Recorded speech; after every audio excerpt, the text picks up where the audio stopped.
तापलेल्या तेलामध्ये घालताच आपोआप पलटी मारणारी खमंग खुसखुशीत अशी करंजी. मला सांगा बरं, एवढं एवढंसं तळं त्यात नंदीबैल खेळं म्हणजे काय? नमस्कार, डॅम्स किचनमध्ये मी दमयंती तुमच्या सगळ्यांचं मनापासून स्वागत करते. फक्त रवा वापरून आपण मस्त अशी खुसखुशीत करंजी करत आहोत. इथं जे माप सांगितले ना ते परफेक्ट घ्या, म्हणजे मग अजिबात तुमची करंजी चुकणार नाही. इथं मी 2 कप बारीक रवा, अगदी बारीक म्हणजे चमेली रवा जो असतो ना तो घेतलेला आहे. आता या रव्यामध्ये आपण अगदी 2 चमचे म्हणजे पोहे खायचे 2 चमचे गरम तेलाचं मोहन घालणार आहोत आणि चिमूटभर मीठ घालणार आहोत. मीठ खरं तर तुमच्या आवडीनुसार तुम्ही घालू शकता, पण फार घालायचं नाही, पण अगदीच घातलं नाही असंही करायचं नाही. आता छान या सगळ्या रव्याला तेल चोळून घ्यायचं. गरम आहे तोपर्यंत चमच्यानी आणि नंतर हाताने. आता हे तुम्हाला माहितीच झालं. तर हो, सुरुवातीला मी तुम्हाला विचारलं होतं, की एवढं एवढंसं तळं त्यात नंदीबैल खेळ म्हणजे काय? तर म्हणजे करंजी. तर आता या सारणामध्ये म्हणजे पारीच्या पिठामध्ये थोडं थोडं करून आपण पाणी घालून घेणार आहोत आणि हा रवा जो आहे ना तो अगदी ओलसर होईल असा भिजवून घ्यायचा आणि छान हाताने घट्ट घट्ट मळून घ्यायचा. आता जेव्हा मी पहिल्यांदा करंजी शिकले ना ती माझ्या आजीकडून, आणि मग आजी करंजी शिकवताना ना त्यावेळी तर स्टोव होता. मग स्टोववरती ती जेव्हा तळायची, कढई तापत ठेवायची आणि करंजी करायची, त्यावेळी ती आम्हाला मुलांना सगळ्यांना कोडं घालायची, हुमान विचारायची आणि मग हसत खेळत दिवाळीचा फराळ व्हायचा. तर आता इथं आपण करंजीचं सारण तयार करून घेऊयात. पारीचं पीठ आपलं भिजवून झाले, तर तोच बारीक रवा अगदी अर्धी वाटी मी भाजून घेतला आहे. तूप वगैरे काही घालायची गरज नाही. कोरडा रवा मस्त असा लालसर होईतोपर्यंत भाजून घ्यायचा.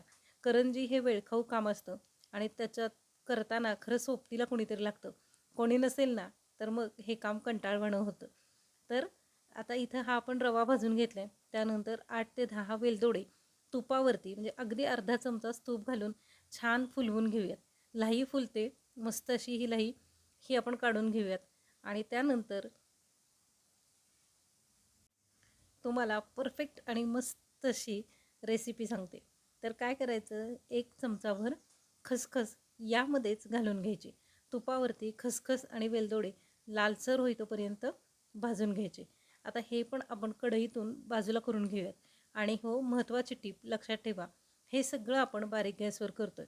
आता जेवढा रवा घेतला ना तेवढंच खोबरं हे परफेक्ट साहित्य. तर बारीक खिसलेलं खोबरं खोबरं घ्यायचं आणि कढईमध्ये लालसर होईतोपर्यंत भाजून घ्यायचं. आणि खोबरं भाजताना ना मध्ये आधी असा हात लावून बघायचं. खोबरं हाताला कोमट लागतं, पण बोटाने चुरलं की त्याचा चुरा होतो. याचा अर्थ आपलं खोबरं छान खमंग भाजलं गेलं. आता गॅस बंद करून घ्यायचा आणि इकडं हे सगळं साहित्य मी मिक्सरला फिरवून घेतलं. म्हणजे खसखस, पिठी साखर आणि वेलदोडे हे सगळं छान मिक्सरला फिरवून घेऊन ते पण एक बाउल भरून तयार करून ठेवलं.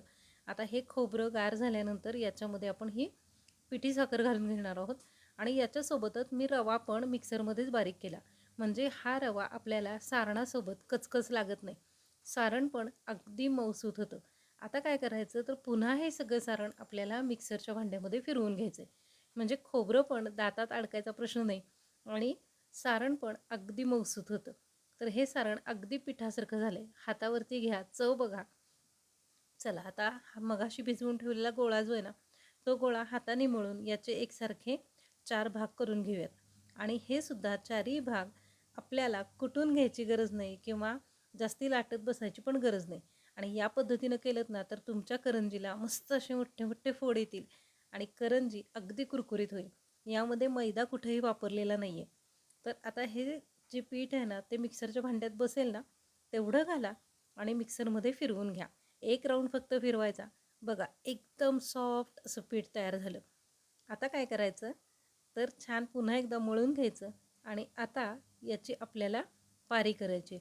तर हे पीठ एकदा हात फिरवून घ्यायचं, पुन्हा याचे 2 भाग करायचे आणि पोळपाटावरतीच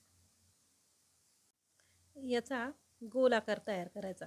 2 भागामध्ये केल्यामुळं आपल्याला फार मोठ्या गोळ्या होत नाहीत आणि हाताला पण पीठ मळायला सोपं पडतं. आता सुरीनी ह्याचे हवे तेवढे आकार करून घ्या. पारी जरी मोठी झाली ना तरी काही हरकत नाही, उरलेली आपण कापून टाकतो त्यामुळं त्याचा काही प्रश्न येत नाही. तर आता याचे असे छान गोळे करून घ्यायचे आणि एकसारख्या गोळ्याच्या पुरी एवढ्या पातळ पाऱ्या लाटायच्या. तुम्ही कितीही पातळ लाटू शकता, तुमची करंजी करपणार नाही. उलट जेवढं पातळ लाटाल ना, म्हणजे आरपार आपली बोटं दिसतील एवढं पातळ जरी लाटलत ना तरी काही हरकत नाही.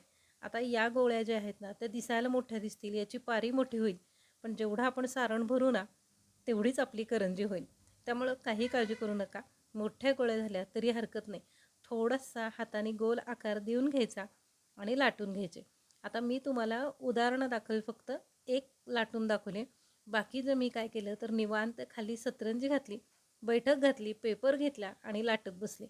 फक्त एक म्हटलं व्हिडिओमध्ये दाखवावे, तर याच्यामध्ये पोट भरेल एवढं सारण घातलं आणि बोटांनी काठ दाबून कडा कापून टाकल्या. बघा मस्त अशी करंजी तयार झाली. तर या उरलेल्या खाली बसून मस्त अशा करंज्या करून घेतल्या. आता तेल तापवलं आणि तापलेल्या तेलामध्ये एक एक करून जेवढ्या तेलात मावतील एवढ्या करंज्या घातल्या.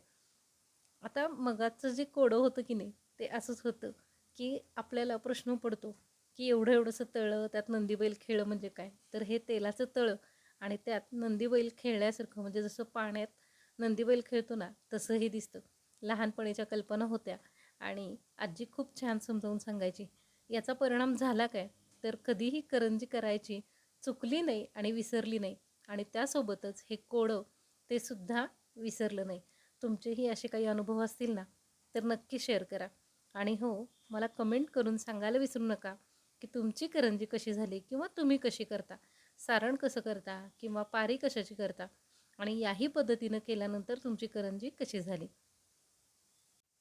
आता या करंजीला तळताना मस्त असा गुलाबी असा रंग आला आहे आणि फोड पण तुम्ही बघू शकता, मस्त असे फोड आलेत.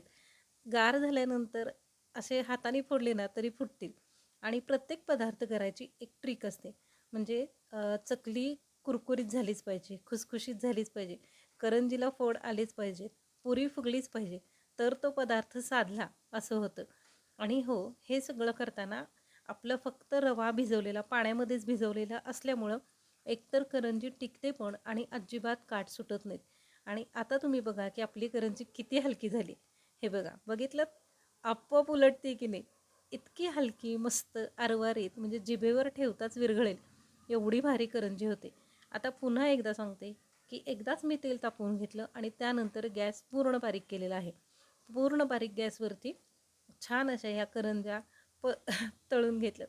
आता बघा, ही उलटच व्हायला मागत नाही आहे, तिला एकाच अंगावर व्हायचं. आलटीपलटी आपोआप करंज्या होतात. आवडल्या की नाही? मस्त अशी करंजी आहे. तुम्ही पण नक्की करून पहा. आणि हो, नेहमीचं काम आहे आपलं, व्हिडिओला लाईक करायला अजिबात विसरू नका. यासोबतच मी एक पुढचा चिवड्याचा पदार्थ आणि दिवाळी फराळाचे सगळे पदार्थ माझ्या चॅनलवरती पोस्ट केलेले आहेत. एकदा फक्त बघा आणि व्हिडिओ पूर्ण बघून तुम्ही तो पदार्थ करून बघा.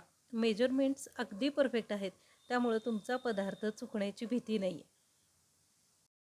या करंज्या फक्त रव्याच्या असल्यामुळं अगदी खुसखुशीत होतात, खूप दिवस आहे अशा टिकतात.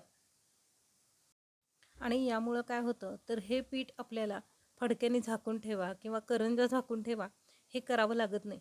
पीठ अजिबात कोरडं पडत नाही. मस्त अशा करंज्या तयार होतात. चला, पटापट एक एक उचला बघू. आणि तुमचा फराळ करून झाला का नक्की कमेंटमध्ये सांगा.